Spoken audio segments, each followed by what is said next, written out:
menggabungkan kedua orang ini. Ini gambarnya siapa? Ini Natalius Tigai sama Mas Abba. Oke. Gini Pak, jadinya gini Pak.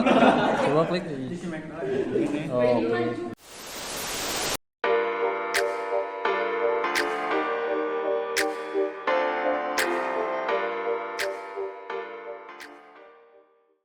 Warahmatullahi wabarakatuh. Waalaikumsalam warahmatullahi wabarakatuh.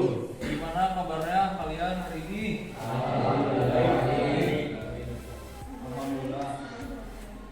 Hari ini ada yang nggak sekolah? Ya. Berapa orang? Ya. 3 orang? Ya. Biar lebih pasti kita coba absennya. Boleh. Aji? Aji? Oh nggak ada Aji. Adwi? Adrian? Cleo? Dimas? Di mana? Zakwan? Eva?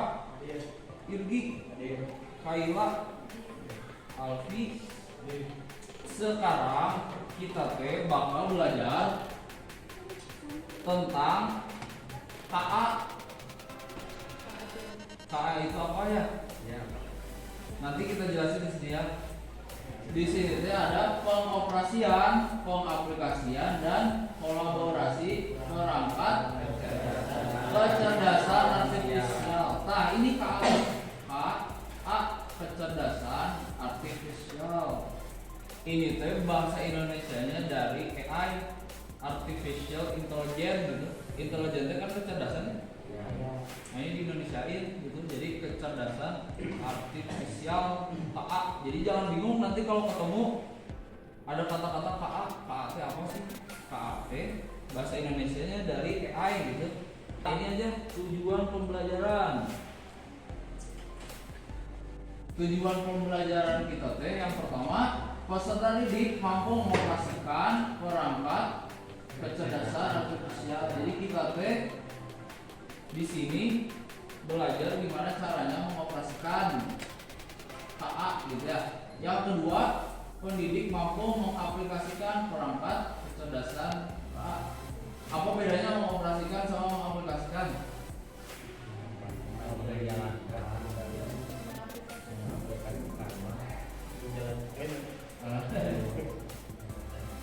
Kalau mengoperasikan mah cara pakainya ya. Kalau mengaplikasikan buat apa gitu? Ya.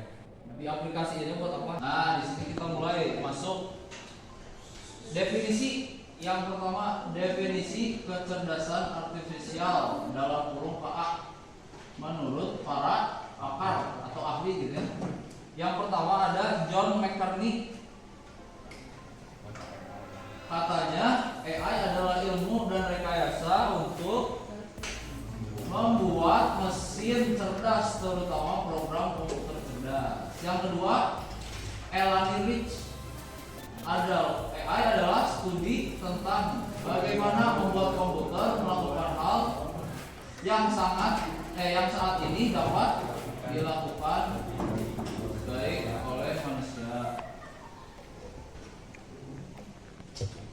Yang selanjutnya IMB.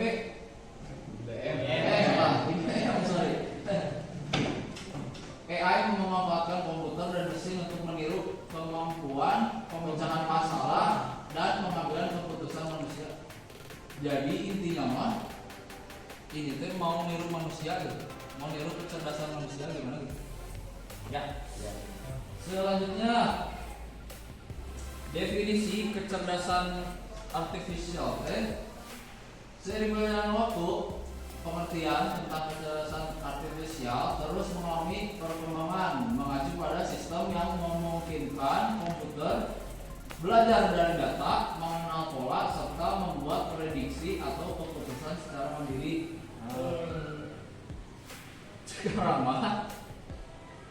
Sekarang berubah definisinya jadi sistem yang memungkinkan komputer belajar dari data, mengenal pola, serta membuat prediksi secara mandiri.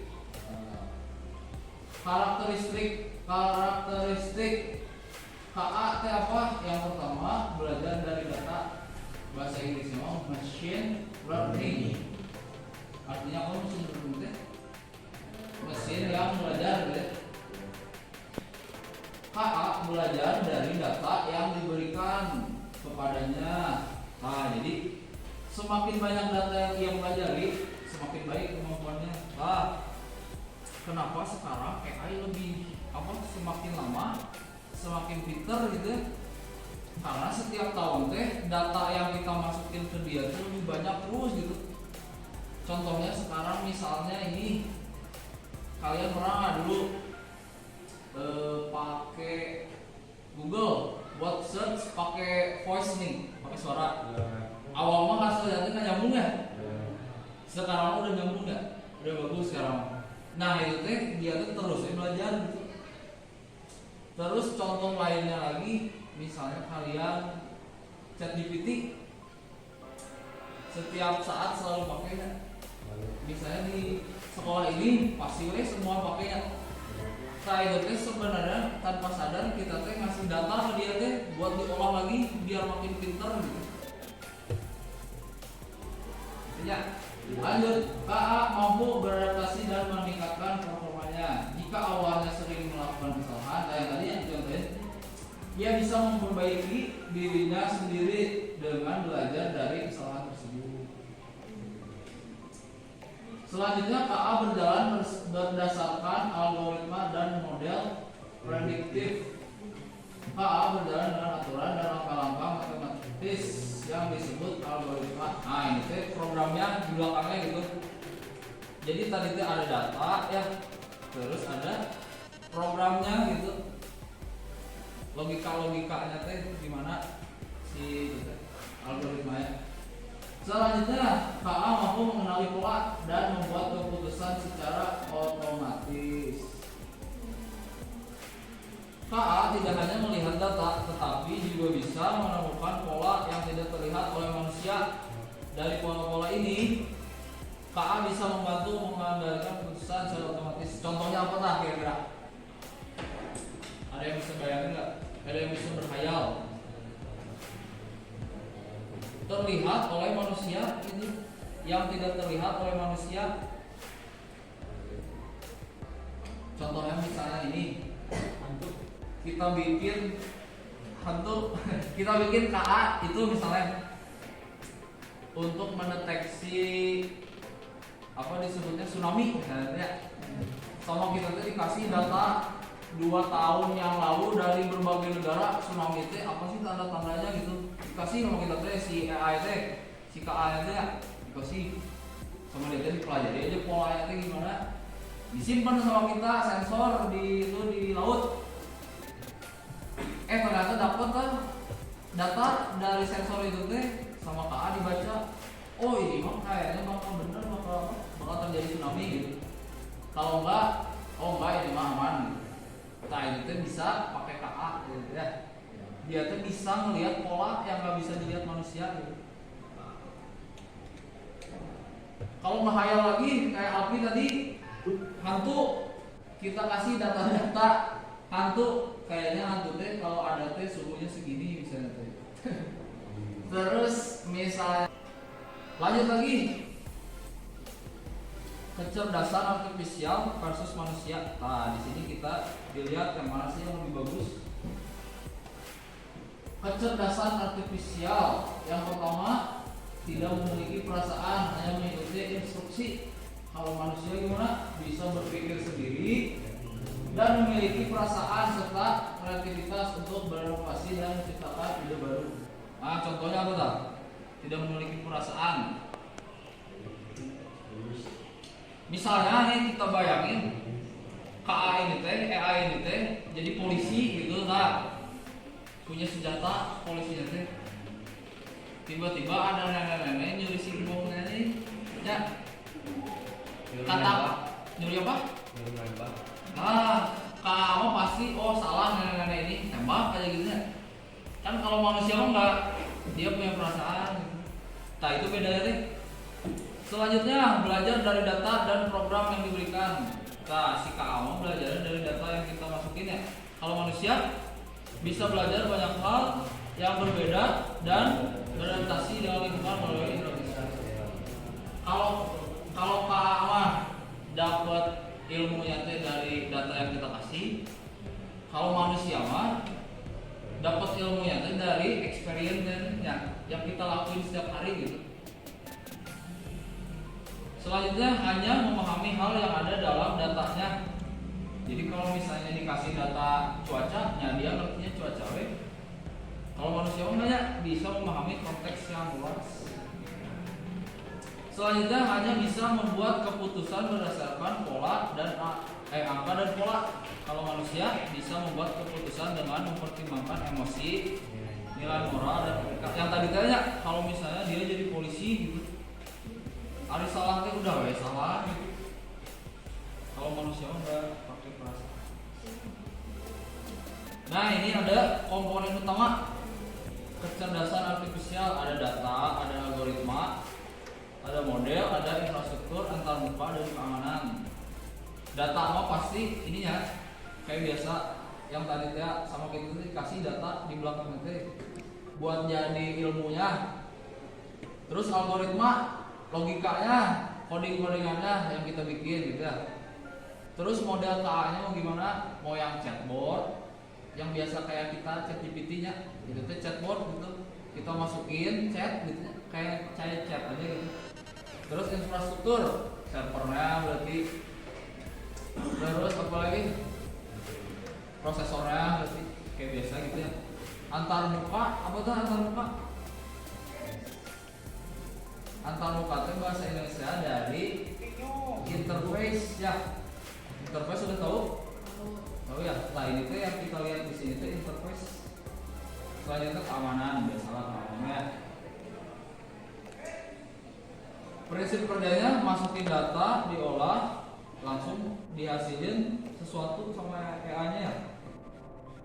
Kita percepat.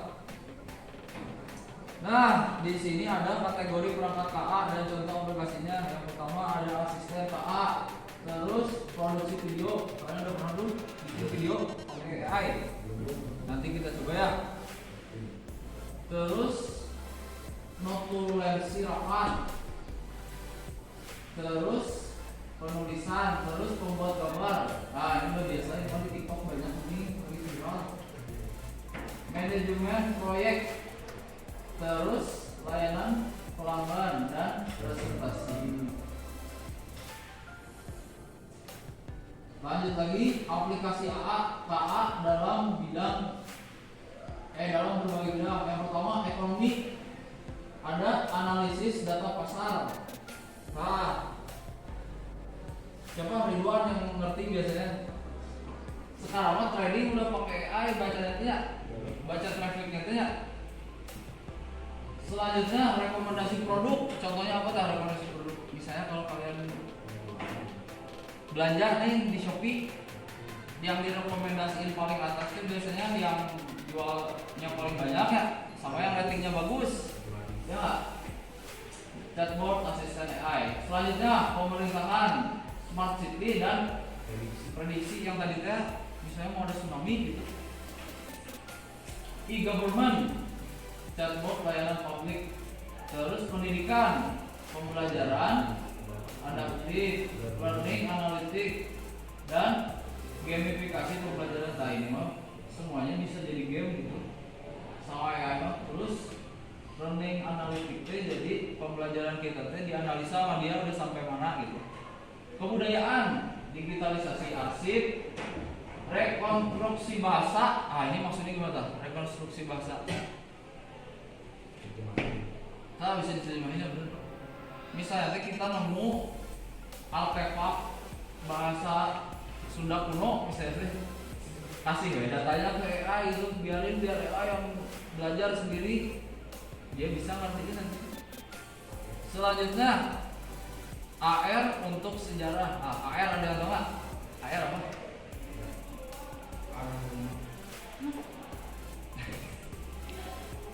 Kalau yang pakai kacamata ke sini apa namanya? VR itu ya, virtual reality ya. Nah ini ada satu lagi AR, augmented reality, yang kalian biasanya kalau beli coki-coki ini terus di scan Terus munculnya kayak hologram gitu, kayak itu nih, kayak animasi gitu. Nah itu teh AR. Lanjut lagi. Bidang kesehatan. Ya dokter ya, diagnostik AI. Kalian pernah pakai ini nggak? Kalau dok, ya ada biasanya AI-nya. Jadi dijawabnya sama AI.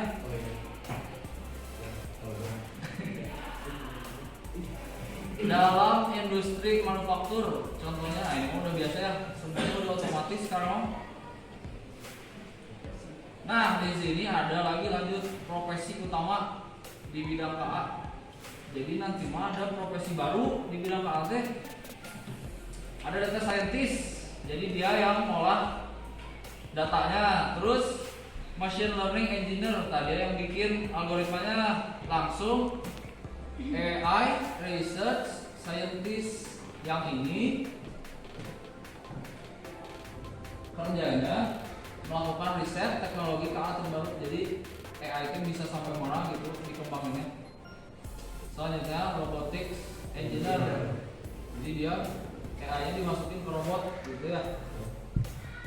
Ada yang lainnya, ada AI. Nah, di sini nih yang kemarin viral, AI etik spesialis. Di sini dia menilai dampak etika penggunaan KA. Kalian masih ingat nggak dulu ada yang viral? Si Jokowi sama Prabowo kalau nggak salah ciuman ini. Ya, profilnya. Saya itu teh pelakunya teh mahasiswa tehnya. Tadi teh challenge gitu kan si siapa? Si Gibran teh nyuruhnya teh AI gitu ya. Sama ya, jadi challenge gitu. AI teh sampai mana etikanya teh gitu. Oh, nyuruh AI tapi etikanya teh nggak diatur. Ini tuh batasnya sampai mana gitu. Challenge sama mahasiswa teh. Nah, coba dah bikin nama saya Prabowo sama Jokowi ciuman gitu, gimana? Challenge sama mahasiswa gitu kan. Lanjut bisnis. Nah, yang bisnis biasa ya. AI arsitek nih, saya udah pernah bikin contohnya nih. AI arsitek.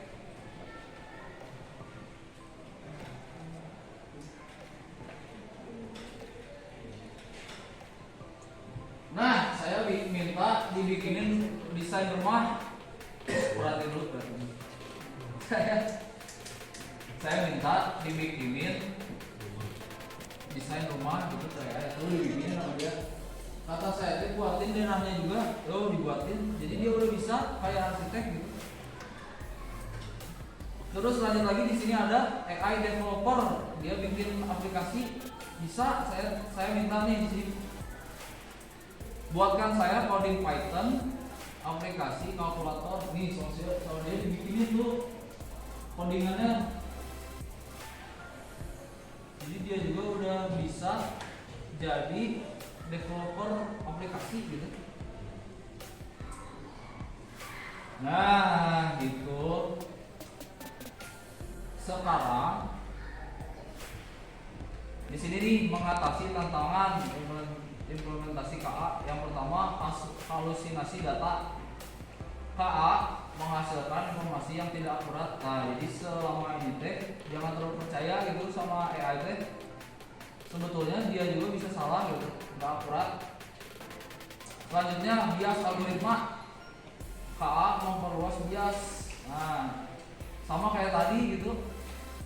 Jadi apa namanya? Karena algoritmanya belum sempurna gitu, jadi dia teh ngasilin datanya juga salah gitu. Langsung ini over dependensi pada KA mengurangi kemampuan analisis kritis. Nah, jadi manusia teh apa-apa AI nanti teh. Jadi kritisnya teh nggak ada. Udah AI. Bikin lagu AI. Ngerjain tugas AI adalah nanti teh jadi manusia itu nggak kritis. Nah, sekarang lanjut masuk ke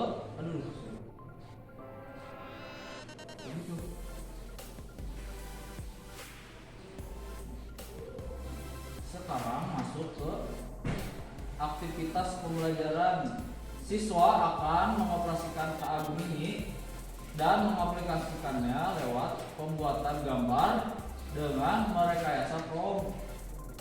Jadi kalian sekarang kita coba ya prakteknya, jangan materi terus biar paham cara mengoperasikan sama cara mengaplikasikannya.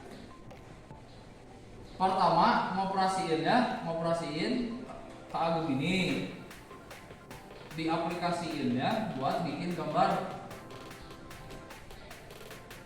Bisa nggak kira-kira? Bisa Pak. Saya contohin dulu ya. Nah ini saya udah bikin contohnya.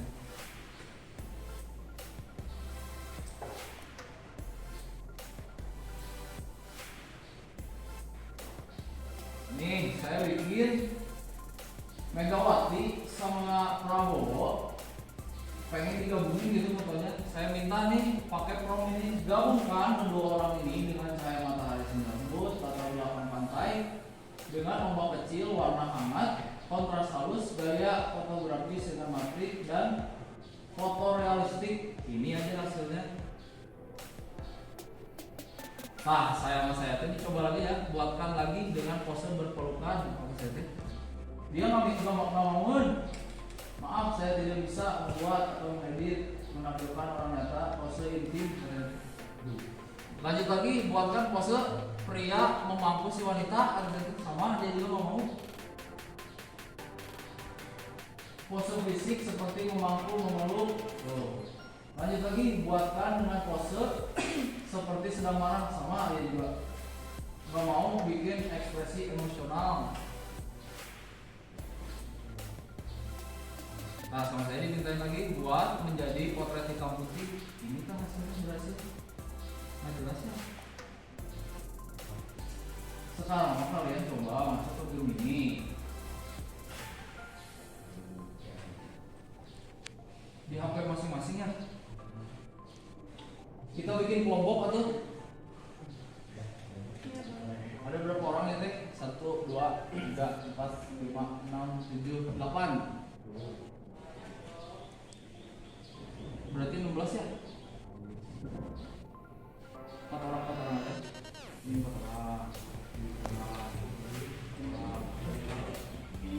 Bikin setiap orang tapi apa dia namanya? AI-nya sama saya dikasih promnya nih di grup. Fotonya bebas Pak. Fotonya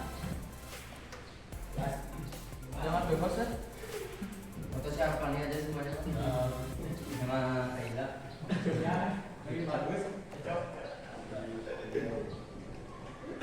Fotonya foto kalian sama foto artis gitu aja. Ya nggak? Apanya juga dibiarin. So nggak apa-apa makanya berkelompok. Foto medianya nggak ada. Iya nggak apa-apa. Yang lain bisa Ya gitu. Foto orang boleh. Sok cobain. foto anime. Fotonya aja yang kayak gini ah. Apa disebutnya? Realistis ya, good. Boleh gambar siapa aja. Asal yang sopan. Kita masukkan, Awalnya ini ya. Iya, Dua. masukkan foto kita. Terus ini promnya hasilnya itu. Iya. suami- Kirimin nanti dijelasin di depan. Iya. Suami aku. Gabungkan kedua orang ini. Ini gambarnya siapa? Ini Natalius Tigai sama Mas Abba. Oke. Gini Pak. Jadinya gini Pak. Coba klik. Oh, oke.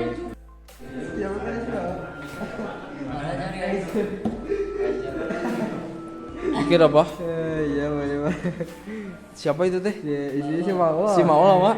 Sama Abba tuh Kak. Assalamualaikum warahmatullahi wabarakatuh. Sini saya menjelaskan cara saya menggabungkan foto menggunakan KA Gemini. Pertama-tama saya mencari foto Natalius Tigai dan ini Mas Abba. Kedua, saya membuka aplikasi Gemini, KA Gemini dan mengupload dua foto tadi menggunakan prompt. Gabungkan kedua orang ini dengan cahaya matahari senja lembut, latar belakang pantai dengan ombak kecil, warna hangat, kontras halus, gaya fotografi sinematik, foto realistik, dan jadilah foto seperti ini. Dan saya ingin membuat foto tadi bergerak menggunakan KA drop dengan menggunakan prompt. Buatkan mereka menggunakan kostum Superman dan Batman, dan jadilah seperti ini. Sekian dari saya. Assalamualaikum warahmatullahi wabarakatuh. Selamat nama saya Imam Dahlan. Di sini saya akan menjelaskan bagaimana saya menggunakan ini. Oke, di sini saya menggabungkan dua foto, yaitu foto Maulana dari teman saya dan Ambak Tukam. Nah, saya menggabungkan ke Gemini dengan prompt. Gabungkan foto ini dengan pose sedang berlibur di Bandung, dan saya menjalankan videonya dengan prompt buatkan orang lainnya sedang berkelahi dengan berubah badan yang tertukar. Assalamualaikum warahmatullahi wabarakatuh. Saya di sini ingin menjelaskan bagaimana cara dua foto ini digabung dengan aplikasi Gemini. Dan di sini Ini ya hasilnya ya. Nah ini sudah digabungkan, dan saya juga akan lebih Promnya apa? Oh, Bacain promnya. dan promnya gabungkan kedua orang ini dengan cahaya matahari senja lembut, latar belakang pantai dengan ombak kecil, warna hangat, kontras halus, gaya fotografi sinematik, foto realistik. Dan saya agak lebih menarik lagi digabungkan dengan aplikasi Grok.